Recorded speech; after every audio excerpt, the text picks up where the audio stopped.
I'd like to introduce myself. I'm Jason Putz, a physical therapist, and this is Ted Cruzy, physical therapist as well at Physical Therapy Solutions in Dyersville, Iowa. We've gathered some dynamic stretching and warm-up activities for coaches in the area, and we'd just like to share them with people around the world as far as providing some injury prevention aspects for sport, as well as a tool and a guideline for coaches to kind of look at what they need for individual sports from a dynamic standpoint.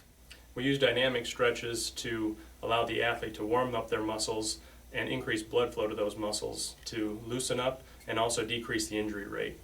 Dynamic stretches do a great job of maintaining the elastic component of the muscles and tendons, which static stretching can remove. So dynamic stretches does a good job to decrease injury rate and also improve your athletic performance. With our intro into dynamic stretching, we really want to emphasize to the coaches and to the athletes that are watching this that technique is key. We don't want you to just go out there and kind of go through the motions. You really, to have good carryover to sport and athletic competition, you really need to emphasize technique. We'll describe that with each exercise that we're doing, but as well with coaches, I think it's very important that as you're watching these kids and teaching these kids the proper technique, you really want to look at their alignment and make sure that they're doing everything properly as we've kind of described with each individual exercise.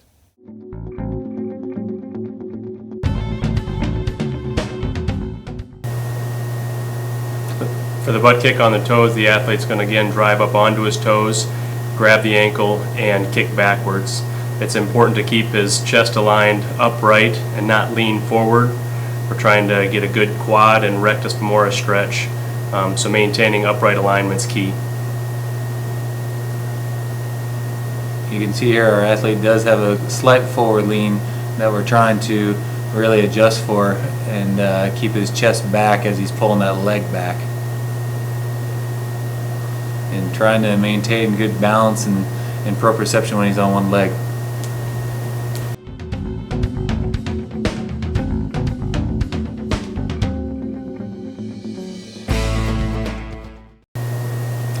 With teeter-totters, we're really focusing on the hamstring stretching on the leg that he's standing on, and really working for a good balance and core strength as he's going forward. Really trying to bend at the hip and not the back.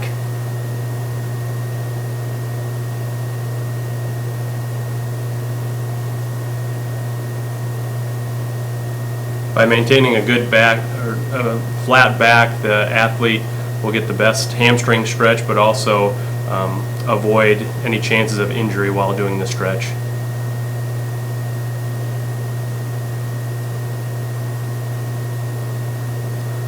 You really want your athlete to try to maintain good single leg standing balance as they're going through this motion as well.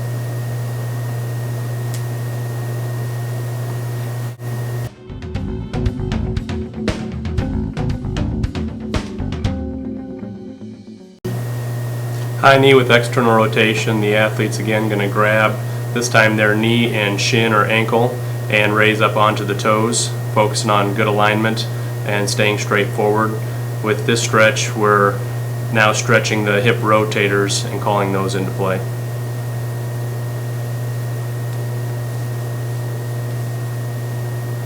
Once again, your athlete's on single leg stance for a long period of time, so you really want them to try to maintain their balance while they're up there on their tiptoe.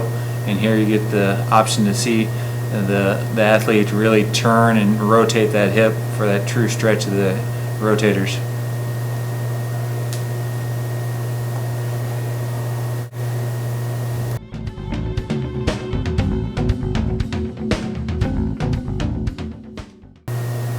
Here with the lunge and twist, you can get the athlete to get the back leg as the hip flexor stretching, as well as the rotation, getting the obliques to kind of get ready and to be able to perform for athletic competition.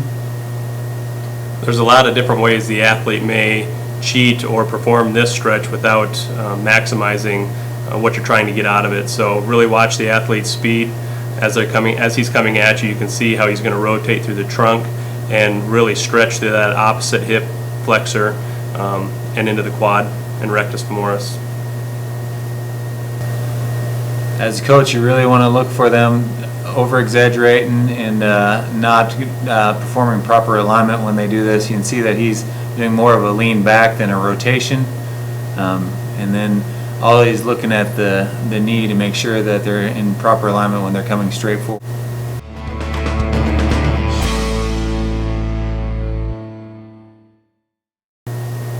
With forward and backward hip rotation, we'll have the athlete stepping up and over, out to the side and bringing their leg around in front of them. You can choose to do this stretch walking one direction, or you may also have them walking backwards, doing the stretch in reverse order. This is really getting all of our hip musculature components of stretching both the hip flexors, extensors, and small internal and external rotators.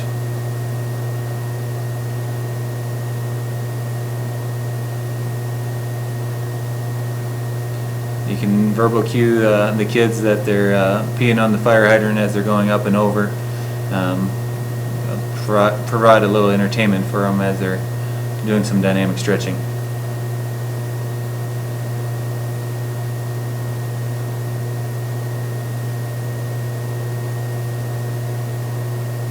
You can see he keeps his body nice and erect the whole time. So he's not leaning off to one side or the other. He's truly getting that motion to happen from his hip joint and not compensating from another part of his low back. And don't forget to have your athlete utilize their arm swing like as they normally would while running.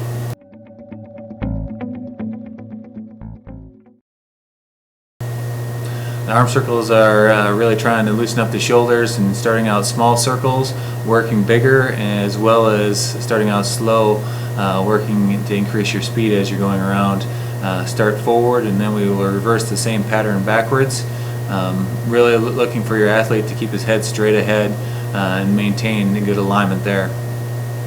Your athlete's going to be loosening up and mobilizing the shoulder or glenohumeral joint and also the scapulothoracic joint on the backside.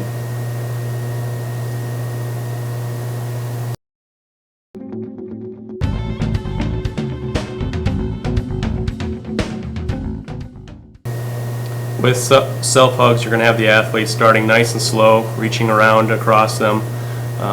You're getting a good stretch on the pec muscles as the arms goes back, and also on the posterior cuff and posterior shoulder as they wrap around to the front.